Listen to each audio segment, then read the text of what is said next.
Hi అండి, welcome back to my channel. ఇంకా మొత్తానికి మీనా విద్యాకి పూలు ఇవ్వటానికని వస్తుంది కదా. మీనా విద్య వాళ్ళ ఇంటికి వచ్చేలోపు అప్పటికి రోహిణి ఆ ఇంటికి వచ్చేస్తుంటుంది కదా. ఇంకా వస్తే అక్కడ రోహిణిని పలకరిస్తుంది. మీనా ఇవ్వాల్సిన పూలు ఇచ్చేస్తుంది. ఇంకా విద్య ఇవ్వాల్సిన డబ్బులు ఇస్తే మీనా డబ్బులు తీసుకుని బయటకు వస్తూ ఉంటే అప్పుడే ఈ రోహిణి మాజీ భర్త ఉన్నాడు కదా దినేష్ తరపు రౌడీలు మీనాని కిడ్నాప్ చేస్తారు. అక్కడ రోహిణిని కిడ్నాప్ చేయటానికని అక్కడికి వస్తారా. కాకపోతే రోహిణి మీనా ఇద్దరు కట్టుకున్న చీర కలర్ ఒకేలాగా ఉండటానా ఇంకా లోపలికి వెళ్ళింది ఈఎంఐయే కదా, రోహిణియే కదా, ఇంకా బయటకు వచ్చింది కూడా తినే కదా అనేసి మొత్తానికి మీనాని కిడ్నాప్ చేస్తారన్నమాట. ఇంకా కిడ్నాప్ చేసేస్తారు. ఆ మీనాని కిడ్నాప్ చేసేటప్పుడు మీనా బాలుతో మాట్లాడుతూ ఉంటుంది కదా. ఇంకా ఈ కిడ్నాపర్లు రావటము మీనాని కిడ్నాప్ చేస్తూ ఉంటే బాలు ఎవరు నన్ను ఇలా తీసుకొని వెళ్తున్నారనేసి ఫోన్లో చెప్తూ ఉంటే ఆ రౌడీలు ఇలా చెయ్యి అనగానే ఆ ఫోన్ కూడా కింద పడిపోతుంది. కాకపోతే మీనా చేతిలో ఉన్నటువంటి ఇంగ్లీష్ పూలు ఉన్నాయి కదా, ఆ కవర్లో నుంచి కొన్ని పూలు తీసి అక్కడే వదిలేసి ఆ కవర్ మటుకు చేత్తో పట్టుకుంటుంది అన్నమాట. ఇంకా బాలు గబగబా వస్తాడు, విద్యాని అడుగుతాడు. నాకు తెలియదు బాలు, నాకు పూలు ఇచ్చింది వెళ్ళిపోయింది, ఇంకా మిగతా సంగతి నాకు తెలియదు అనేసి విద్య చెప్తుంది. బాలు టెన్షన్గా బయటికి వచ్చి చూడగానే ఇంకా అక్కడే పూలు ఉంటాయి కదా, ఆ పూల గురించి పొద్దున్నే బాలు మీనా దగ్గర అడిగి తెలుసుకుంటాడు కదా. ఇంగ్లీష్ పూలు ఎటువంటి వాసన ఉండవు, డెకరేషన్ల కోసం వాడతారు అనగానే కొన్ని ఇవ్వు నాకు నేను కూడా కారులో పెట్టుకుంటాను అనేసి బాలు మీనా దగ్గర తీసుకుంటాడు కదా. ఆ పూలే కదా ఈ పూలు అంటే మీనాని తీసుకెళ్లారు కదా రౌడీలు. నాకు దారి తెలియటం కోసం మీనా పూలు ఈ విధంగా వదిలినట్టుంది. భలే ఐడియా వేసావు మీనా, నేను నిన్ను కాపాడుకుంటాను, నిన్ను నేను ఎలాగైనా దక్కించుకుంటాను అని చెప్పేసి ఆ పూలు దారి గుండానే బాలు వెళ్ళడం స్టార్ట్ చేస్తాడనమాట. అంటే మీనా పూలు వదులుకుంటూ వెళ్ళుంటుంది. మీనాని ఎక్కడికి తీసుకువెళ్తున్నారో ఆ దారి బాలుకి ఈ విధంగా చెప్తుందనమాట. బాలు ఇంకా పూలు వెతుక్కుంటూ ఆ పూలు ఉన్న ప్లేస్ ఆ దారి గుండా అలాగే వెళ్తూ ఉంటాడు. ఇంకెక్కడ వచ్చేసేపటికి దినేష్ వెయిట్ చేస్తూ ఉంటాడనమాట. రావే కళ్యాణి, నీ పేరు చెప్తాను, నీ పని చెప్తాను, నువ్వు నన్ను అంత మోసం చేసి నన్ను పోలీసులకు అప్పచెప్తావా, పోలీసులు నన్ను ఎరక్కుమ్ముడు గుమ్మారు, నీ సంగతి చెప్తా చూడు ఇప్పుడు అనేసి ఇంకా దినేష్ ఎదురు చూస్తూ ఉంటాడు. అంటే దినేష్ని పెళ్లి చేసుకునేటప్పుడు రోహిణి పేరు కళ్యాణి అన్నమాట. కాబట్టి దినేష్ కళ్యాణి కళ్యాణి అనే పిలుస్తూ ఉంటాడు. రౌడీలు ఈలోపు మీనాన్ని తీసుకొని వచ్చి ఒక కుర్చీకి కట్టేసి దినేష్ దగ్గరికి వస్తారనమాట.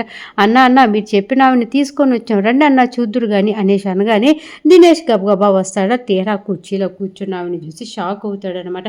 ఒరే కళ్యాణిని తీసుకురమ్మంటే కళ్యాణి తోడుకోడలను తీసుకొచ్చారేంట్రా నాయన అని చెప్పేసి ఆ రౌడీలని చెంపల మీద బాదుతాడు. ఇంకా అక్కడ సీన్ ఇలా జరుగుతూ ఉంటే మీనా అడుగుతూ ఉంటుంది, రే ఎవర్రా మీరు, నన్నెందుకు కిడ్నాప్ చేశారా అని చెప్పేసి గట్టి గట్టిగా అరుస్తూ ఉంటే, అరిసావంటే నీకు మామూలుగా ఉండదు, నువ్వు కూర్చో అని చెప్పేసి కుర్చీలో కూర్చోబెట్టి నోరు కాళ్ళు చేతులు అన్నీ కట్టిపడేస్తారనమాట. ఇంకెక్కడ ఇలా జరుగుతూ ఉంటే విద్య రోహిణికి 50,000 వస్తాయి, 4 గ్రాముల బంగారమే ఉంది నా దగ్గర, ఇవి ఇచ్చేయి అని చెప్తుంది కదా. ఎందుకంటే దినేష్ రోహిణిని ₹1,00,000 డబ్బులు అడిగాడు కదా. ఆ ₹1,00,000 కోసం రోహిణి అంత తంటాలు పడుతూ ఉంటుందన్నమాట. ఇంకా అప్పుడే రోహిణి వాళ్ళ ఆయన మనోజ్ దగ్గరికి వచ్చి అబద్ధం చెప్తూ ఉంటుంది. విద్య వాళ్ళ నాన్నగారికి ఒంట్లో బాగోలేదు, ₹50,000 డబ్బులు నన్ను అడిగింది, నాకు ₹50,000 డబ్బులు ఈ మనోజ్ అనేసి ఇంకా రోహిణి అడుగుతూ ఉంటే మనోజ్ చెప్తాడు, 50,000 ఆ విద్యకి దేనికంట అనగానే వాళ్ళ నాన్నగారికి ఏదో అవసరం అంట, ఒంట్లో బాగోలేదు, మనకు అవసరమైనప్పుడల్లా విద్య చాలా హెల్ప్ చేసింది, తను అడిగినప్పుడు హెల్ప్ చేయలేకపోతే ఇంకా ఫ్రెండ్షిప్కి అర్థం ఏముంటుంది, కాబట్టి నేను డబ్బులు సహాయం చేయాల్సిందే, ప్లీజ్ మనోజ్ డబ్బులు ఇవ్వు అంటూ ఉంటే, ఇప్పుడు నా దగ్గర ఎక్కడున్నాయి నీకు తెలుసు కదా రోహిణి, రేపు షాప్ ఓపెన్ అయిన తర్వాత తీసిస్తాను, ఆ మాట చెప్పు విద్యకి అనేసి రోహిణికి మనోజ్ జవాబు చెప్తూ ఉంటే ఈలోపు ఈ దినేష్ గారు ఫోన్ చేస్తూ ఉంటాడు రోహిణికి. ఇంకా మనోజ్ అంటూ ఉంటాడు, ఎవరు ఫోన్ విద్య అయినా ఇటీ నేను చెప్తాను తనకి అనగానే, వద్దులే నేనే చెప్పుకుంటాలే అని చెప్పేసి రోహిణి ఇంకా కామ్గా మంచం మీద కూర్చుండిపోతుందన్నమాట. ఇంకా దినేష్ రోహిణి ఫోన్ ఎత్తట్లేదని వాయిస్ మెసేజ్ పంపిస్తాడు.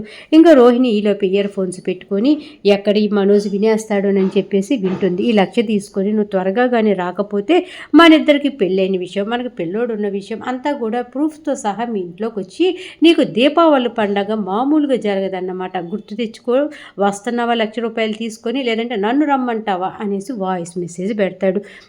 ఇంకా రోహిణి కంగారు పడుతూ ఉంటుందన్నమాట. ఇప్పుడు నేను వెళ్ళకపోతే వాడు ఇంటికి వచ్చేటట్టున్నాడు. ఇంకా నా ఫస్ట్ పెళ్లి గురించి, నా కొడుకు గురించి అంతా నిజం చెప్పేటట్టున్నాడు. కాబట్టి ఇప్పుడు నా దగ్గర నీ బంగారాన్ని తీసుకుని వాడికే ఇచ్చి ఇంకొన్ని రోజులు టైం ఇవ్వమని అడుగుతాను. ఇంకా వెళ్తాను అని చెప్పేసి ఇంకా రోహిణి బయలుదేరి వెళ్ళబోతూ ఉంటే మనోజు ఎక్కడికి ఇప్పుడు మళ్ళీ వెళ్తున్నావు అనేసి అనగానే ఇదిగో క్లయింట్ ఒకరు ఫోన్ చేశారు. విద్యకి డబ్బులు ఇస్తానన్నాను కదా, ఆ క్లయింట్ ఇస్తానండి.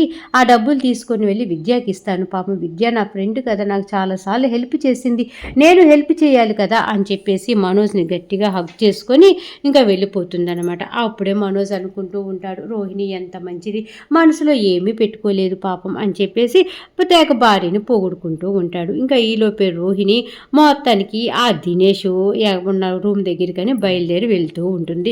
ఇంకా బాలు మటుకు మీనా వేసిన పూల ద్వారా ఆ దినేష్ గోడానికి చేరుకుంటాడనమాట. అక్కడే కారు చూస్తాడు, ఈ కారులో నేను మీనాని తీసుకొని వచ్చింది అనేసి ఆ కార్ డిక్కీ ఓపెన్ చేసి చూడగానే ఆ పూల కవర్ అయితే ఉంటుందన్నమాట. అంటే మీనాని ఇక్కడికే తీసుకొని వచ్చారు, ఆ మీనా దగ్గర పూలు ఇయే కదా, కవర్ ఇంటి దగ్గర నుంచి తీసుకొచ్చిన కవర్ కూడా ఇదే కదా అని చెప్పేసి ఇంకా అక్కడే చూస్తూ ఉంటాడనమాట. ఇంకా దినేష్ పక్కన ఉన్నటువంటి రౌడీలు అన్న ఒకసారి బయటికి రండి అన్న అనేసి బయటికి తీసుకొని వచ్చి బాలుని చూపిస్తారు. వామ్మో ఈడొచ్చాడేంది, ఈడు మామూలుగా ఉండదు, ఈడే వచ్చాడేందిరా అయినా కూడా అని చెప్పేసి కంగారు పడేలోపే ఇంకా బాలు లోపలికి వస్తాడు. బాలు లోపలికి వచ్చి ఇంకా దినేష్ని అడుగుతూ ఉంటాడు, రే ఏదిరా నా భార్య ఏది, నువ్వేనా నా భార్యని కిడ్నాప్ చేసి తీసుకొని వచ్చింది, నా భార్య ఎదురా అనగానే నీ భార్య నాకేం తెలుసురా అనేసి ఇంకా దినేష్కి బాలుకి మధ్య చాలా గొడవ జరుగుతూ ఉంటుంది. మొత్తానికి బాలుని ముక్కు మీద ఒక గుద్దు గుద్దటంతో కొంచెం స్పృహ కోల్పోయి పడిపోతాడనమాట బాలు.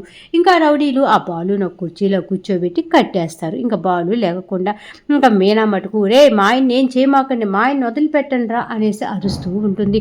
రౌడీలు ఎంతసేపటికి బాలుని అస్సలు వదిలిపెట్టరనమాట. ఇంకా మీనా చేతులకి కాళ్ళకున్న కట్లు తెంపేసుకొని వాళ్ళ మీద ఫైటింగ్ చేస్తూ ఉంటుందన్నమాట. వేరే లెవెల్లో ఫైటింగ్ చేస్తూ ఉంటే బాలుకు అప్పుడే స్పృహ వస్తుంది. స్పృహ వచ్చి మీనా నువ్వు ఫైట్ చేస్తున్నావా అనే అలాగే చూస్తూ ఉంటే ఇంకా మీనా మటుకు అమ్మవారు ఒంట్లో పూనుకుంటే ఎంత శక్తి వస్తుందో అంత శక్తి పుంజుకొని ఆ రౌడీలందరినీ చితగబాది అక్కడే ఉన్నటువంటి త్రిశూలంతో దినేష్కి గుండెల మీద పొడవటానికి రెడీ అయిపోతుంది అన్నమాట. ఇంకా బాలు ఇలా కిడ్నాప్ చేశారు నా భార్యని, పలానా ప్లేస్లోకి వెళ్తున్నాను మీరు రండి అనేసి పోలీసులకు ఫోన్ చేసి బయలుదేరతాడనమాట.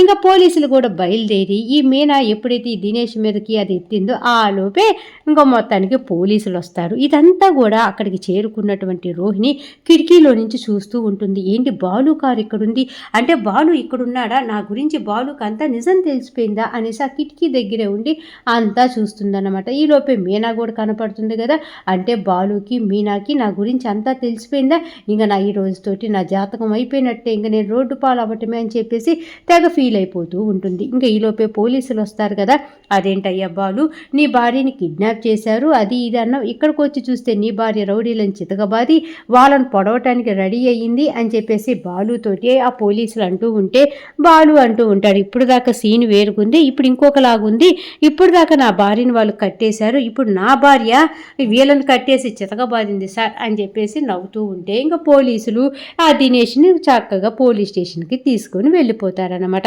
కాకపోతే రోహిణి మటుకు నా విషయం బాలుకి అలాగే మీనాకి తెలిసిపోయినట్టుంది, ఇప్పుడు వీళ్ళు ఇంకా నన్ను ఇంట్లోకి కూడా రానీరు, పోలీసులతో చెప్తున్నాడు కదా దినేష్ గురించి, వీడంతే వీడు అమ్మాయిని మోసం చేస్తూ ఉంటాడు, డబ్బుల గురించి పీక్కు తింటాడు అని చెప్పేసి, అంటే నన్నే కదా డబ్బులు అడుగుతుంది దినేష్, ఆ విషయం మొత్తం ఈ బాలుకి మీనాకి తెలిసిపోయినట్టుంది, ఇప్పుడు నేనేం చేయాలి, ఏ మొహం పెట్టుకొని ఆ ఇంట్లోకి వెళ్ళాలి అనేసి ఏడుస్తూ ఇంకా మొత్తానికి విద్య దగ్గరికి చేరుతుందన్నమాట. ఇంకా మీనా గట్టిగా బాలుని హగ్ చేసుకొని, బాలు తలకి ఏమైనా దెబ్బ తగిలిందా, ఎలాంటి ఏమన్నా ప్రాబ్లమ్ అనగానే ఏం లేదు, వాడు గట్టిగా కొట్టిన వెంటనే కొంచెం కళ్ళు తిరిగినట్టుగా అనిపించి పడిపోయాను అంతే తప్ప ఏమీ లేదు, అయినా మీనా నువ్వు అమ్మవారిలాగే కనపడ్డావు, ఇప్పుడు నువ్వు ఈ అవతారంలో ఉన్నప్పుడు మా అమ్మగారు నేను చూసిందనుకో, మా అమ్మ నీ జోలు రాదు మీనా, ఒకసారి నీ రూపం మా అమ్మ దగ్గర చూపించు, ఇక్కడ జరిగిందంతా వెళ్ళి అర్జెంటుగా మా అమ్మకి చెప్పాలి, త్వరగా రా అనేసి మీనాని బాలు కంగారు పెడుతూ ఉంటే అప్పుడు మీనా బాలుతోటి ఈ విషయాలు ఏమి చెప్పను అంటేనే వస్తాను, మీరు అసలు ఈ విషయం ఏం చెప్పొద్దు అని చెప్పేసి మీనా బాలుని బతిమలాడుకుంటుంది. అప్పుడు బాలు సరే చెప్పను కానీ నాకేమో కడుపులో మాట ఆగదు కదా మీనా, నీకు తెలిసిందే కదా, పద అమ్మ త్వరగా ఎదురు చూస్తూ ఉంటుంది, ముందు మనం ఇంటికి వెళ్ళాలి అనేసి ఇంకా బాలు మీనాని తీసుకొని ఇంటికి వెళ్ళిపోతాడనమాట. ఇంకా రోహిణి మటుకు ఏడుస్తూ వాళ్ళ ఫ్రెండ్ విద్య దగ్గరికి వెళ్తుంది. వెళ్ళి విద్యకి జరిగిందంతా చెప్తుంది. అక్కడ మీనా బాలు ఉన్నారు. ఇంకా దినేష్ని చితకబాది పోలీసులకు అప్పచెప్పారు. ఇప్పుడు ఆ దినేష్ గారు ఇంకా నా మీద కక్ష పెంచుకొని ఉన్నాయి లేని అన్ని పోలీస్ స్టేషన్లో చెప్పేస్తారు. ఇంకా నా మీద కూడా కేసు ఫైల్ అవుతుంది. నా విషయం అంతా బాలుకి మీనాకి తెలిసిపోయినట్టుంది. ఇప్పుడు ఇంటికి వెళ్ళి అత్తయ్య గారికి ఆ మనోజ్కి అందరికీ చెప్పేస్తారు. ఇంకా మనోజ్ నన్ను ఇంటికి రానీడు, అత్తయ్య నన్ను ఇంటికి రానీదు పోలోమని ఏడుస్తూ ఉంటుంది.